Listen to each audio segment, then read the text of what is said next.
Hello.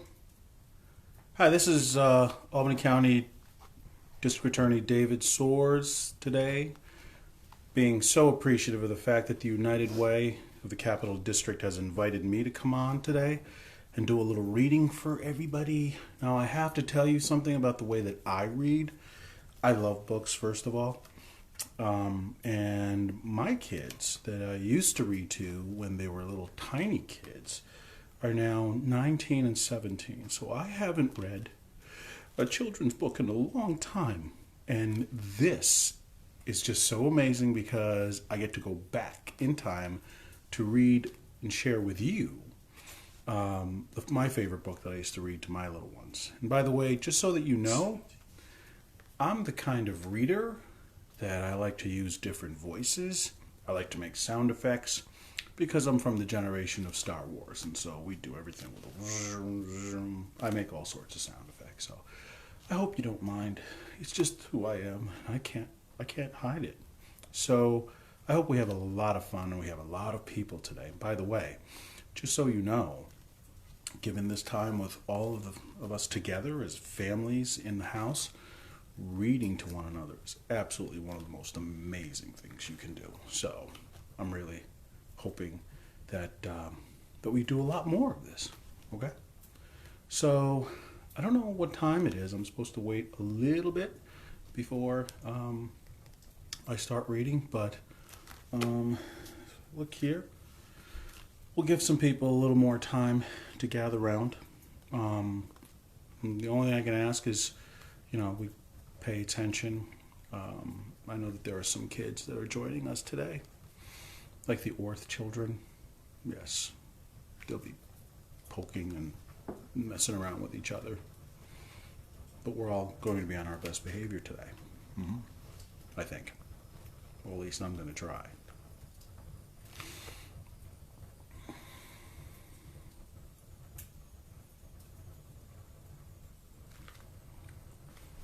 See back there? Started a little fire. It's getting a little warm in this room.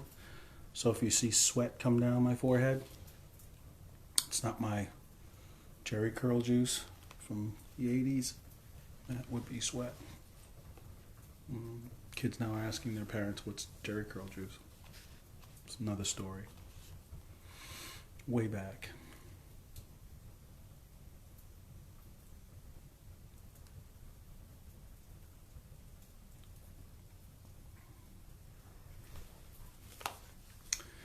And I think I might have a little more time. Just out of curiosity, what kind of snacks are everybody getting as they gather around to listen to this story today? Because I used to love Cheez-Its. Cheez-Its are absolutely one of the most important things that God ever created. Best snack ever. Then there are potato chips. I like potato chips too. Probably can tell I like potato chips maybe a little too much, but I love potato chips.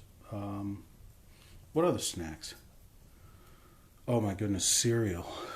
Love cereal. I was a peanut butter Captain Crunch guy for a long time. What else? What else? Okay. I think I'm being told I can start reading now, so here we go. Ladies and gentlemen, my favorite children's book of all time. Here we go. It is the true story of the Three Little Pigs. So let's begin, shall we? It is written by a wolf.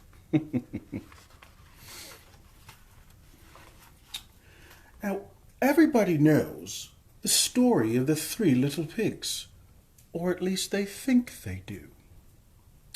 But I'll let you in on a little secret. Nobody knows the real story, because no one's ever heard my side of the story.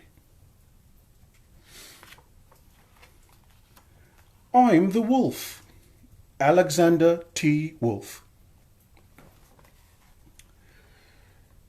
You can call me Al. Now, I don't know how this whole big bad wolf thing got started, but it's all wrong. Maybe it's because of our diet.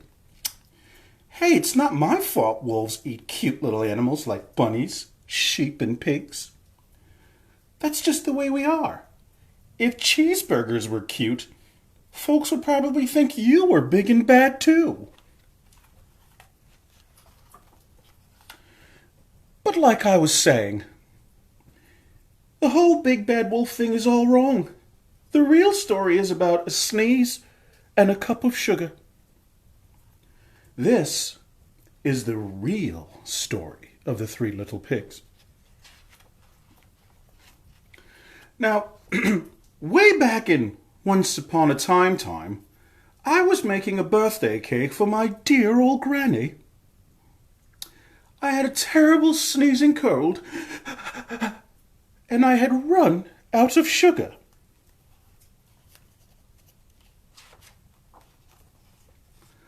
So I walked down the street to ask my neighbor for a cup of sugar. Now, this neighbor was a pig, and he wasn't a bright pig. He had built his whole house out of straw. Can you believe it? I mean, who in his right mind would ever build a house made out of straw?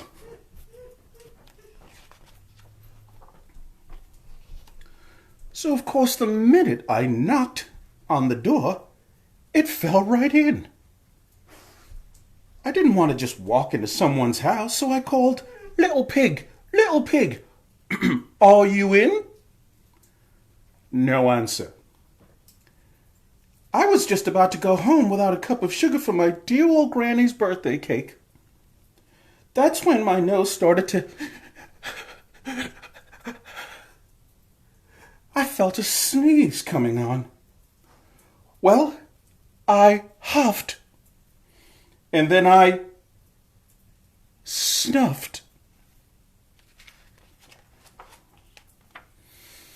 And I sneezed a great sneeze. Whoo!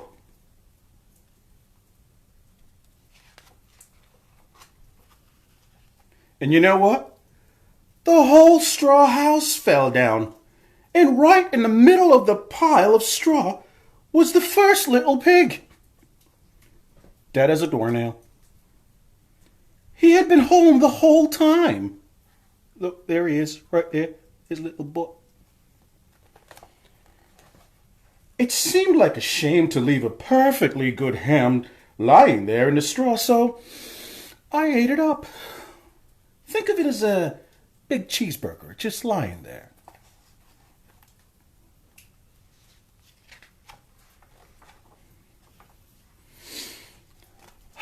I was feeling a little better, but I still didn't have my cup of sugar, so I went to the next neighbor's house.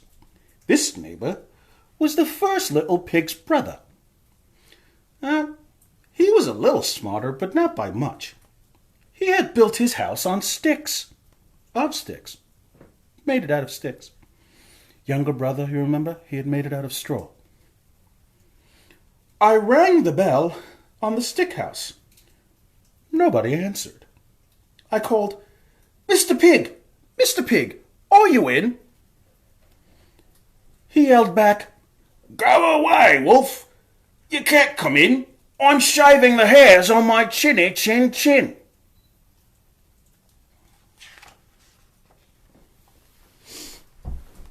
Now, I had just grabbed the doorknob when I felt another sneeze coming.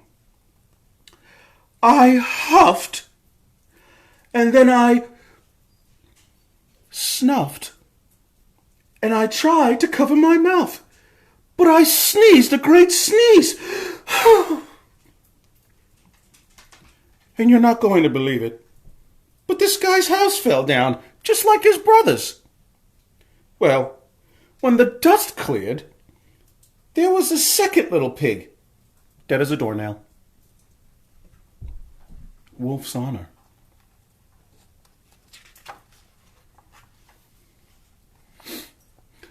Now, you know food will spoil if you just leave it out in the open, so I did the only thing there was to do. I had dinner. again. Think of it as a second helping. I was getting awfully full, but my cold was feeling a little better, and I still didn't have that cup of sugar for my dear old Granny's birthday cake, so I went to the next house. This guy was the first and second little pig's brother. He must have been the brains of the family, 'cause he built his house out of bricks. I knocked on the brick house. No answer. "Mr. Pig! Mr. Pig!" I shouted. "Are you in?" And do you know what that rude little porker answered? "Get out of here, Wolf! Don't bother me again!"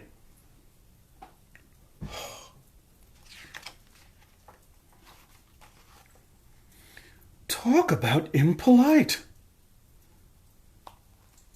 Now, I'm willing to bet he probably had a whole sack full of sugar, and he wouldn't even give me one little cup for my dear sweet old Granny's birthday cake. What a pig. I was just about to go home and maybe make a nice birthday card instead of the cake when I felt my cold coming back on. And I huffed, and I snuffed, and I sneezed once again. Then the third little pig yelled, "And your old Granny can go sit on a pin." Ho, ho, ho, ho, ho, ho. Now, I'm usually a pretty calm fellow, but when someone talks about my granny like that, I go a little crazy. When the cops drove up, of course I was trying to break down the pig's door, and the whole time I was huffing and puffing and sneezing and making a real scene.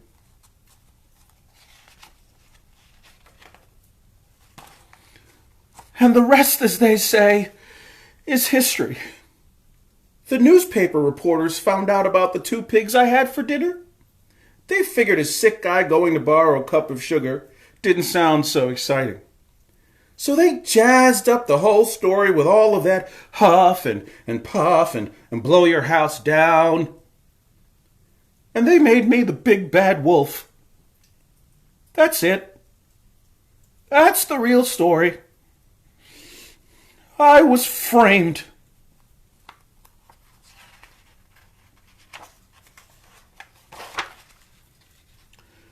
But maybe you could loan me a cup of sugar? Well, there you have it. That is absolutely my favorite children's book of all time to read because of a few things. A, it just gives you an entirely different side to a story that I think all of us grew up with. So, making up new versions of older stories, maybe that's something you can do during this time. I could say something else. Maybe what we could all do is take turns during this period of time reading to one another. So every day someone's on the calendar. Like today was definitely my turn to read. Tomorrow maybe my wife will read to me. And then Wednesday, maybe we can get my dog Lily to read on Wednesday. So I think that's what you should do. And by the way, whenever you love a story, feel free to just use different voices, become different characters. It makes reading that story much more fun. Now, I can tell you this. I don't know if you had any fun today, but I can tell you that I had a lot of fun. A lot of fun. And by the way, what do we have to tell this big Mr. Wolf? My friend, Mr. Alexander T. Wolf? Here's what we have to tell Mr. Wolf now. Mr. Wolf, can't just go around sneezing. Even if you have a cold coming on, can't go around sneezing in houses. You have to sneeze into the elbow. Into the elbow. And then, once you're done sneezing, remember how important it is for you to wash your hands. And you want to make a lot of bubbles. You want to make a lot of bubbles, bubbles. You want all these bubbles. You want so many bubbles that maybe the bubbles make you sneeze. I don't know. You just want to wash your hands and you want to wash them really cool. But that's something that if you have a brother or sister, you can have contests too. so you can wash your hands better. Wash your hands better. Okay, so that's story time today with me, David Soares, your Albany County District Attorney. Thank you very much. Have a great day. Bye, guys. Bye-bye. Later.